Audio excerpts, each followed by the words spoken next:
So this is the second video where we're focusing on the setup, the starting position. We all have to take a starting position to the golf ball, but hopefully this video is going to help you take a better starting position and help you hit some better golf shots when you're out on the golf course.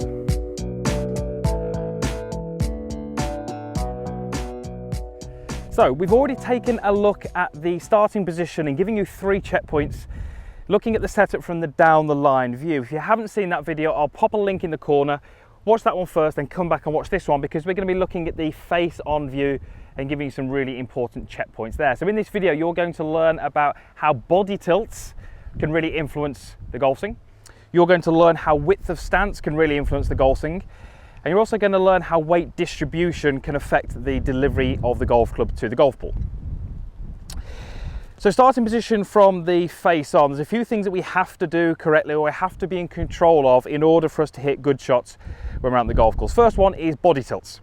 Body tilts, we mean basically which body parts are lower or higher than the others. So this would be a tilt, this would be a tilt. Now my trail hand is going to be lower than my lead hand on the golf club, as we can see here.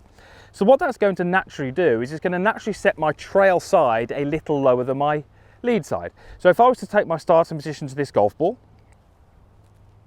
you'll notice that my trail shoulder is a little lower than my lead shoulder. What we'd like to therefore see is very slightly the trail hip to be slightly lower than the lead hip. Now when we get down to the knees are going to be pretty level, but that tilt from the shoulders will gradually go through the body and get less and less and less as it reaches the knees and the feet, but it's going to be present through the body. Now that's not always the case with many golfers. As that trail hand goes onto the golf club, we'd like it to get lower than the lead hand by the way we've just said. So as my trail side gets lower, I'm able to place that hand on. For many golfers, what they'll actually do is they'll actually reach over the golf club, and you'll notice that as I do that, my hips actually get forced backwards, and we can actually find a situation where the shoulders are maybe relatively level, but actually the trail hip gets a little bit higher. And that's not uncommon, but those golfers really struggle to get the body moving correctly in the backswing because it's just not primed, it's just not set as we'd like it to be. And they really struggle with lots of things like a sway, they really struggle to turn correctly, and those things result in the golf club moving through some positions which aren't particularly desirable. So make sure that when you're starting your golf swing, your setup, you've got a little bit of forward bump in the hips, a tiny amount, which sets that trail hip a little lower. And then that right shoulder, trail shoulder, is going to go lower as you place your hands on the golf club. That's really important so we get this nice gradual tilt across the shoulders, reducing as we go through the body down towards the knees and the toes. Second thing we need to make sure it's set up is that your weight distribution is good or appropriate for the golf club. Now, specifically in this video, we are looking at the irons.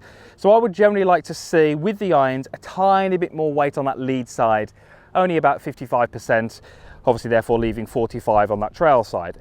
Now what we've just done in that little first point where we actually created that little bit of tilt should actually help you create that slightly more increasing pressure through that lead side, because you can see as I create that little tilt in my hips and my shoulders, my hips actually move slightly towards the target and I absolutely feel a little bit more pressure through that lead side. Now very much the golfers who set themselves up this way, as we've already said, that's incorrect. Those are the golfers who tend to place a little bit too much pressure on this trail side.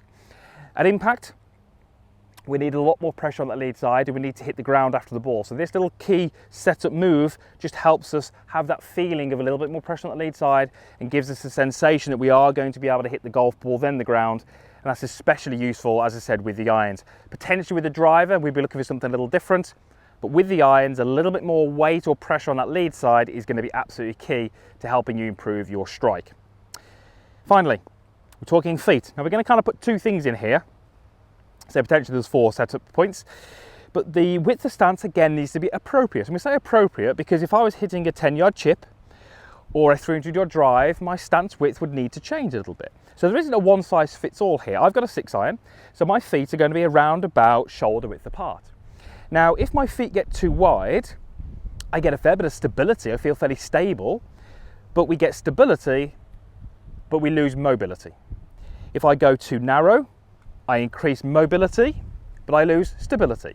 And so we're trying to find that nice balance where we're mobile, but stable. And for most golfers, that's going to be around about shoulder width apart with that 6-iron, bearing in mind that that would narrow and get wider as the shots get maybe potentially shorter and the club gets a little bit longer. Now when those feet are shoulder width apart, we'd also like the feet to be slightly flared out, so you can see that my toes are pointing slightly outwards. We certainly don't want those feet pointing straight towards the target. That's a real no-no.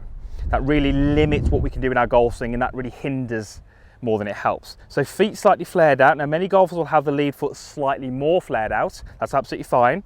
But shoulder width apart with the feet flared out is really giving us the best base to rotate around, create that good mobility, but still feel quite stable as we deliver the club with a fair bit of speed.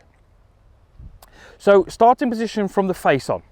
We really need to make sure that we've got our body tilts correct, because that's going to influence how we are able to move our body in the backswing. We also need to make sure that our weight distribution is correct. We need to make sure it's slightly on the lead side. That's going to help us with our contact. And finally, we need to make sure our width of stance is appropriate for the golf club that we're using and the distance of the shot that we're hitting with our feet slightly flared out.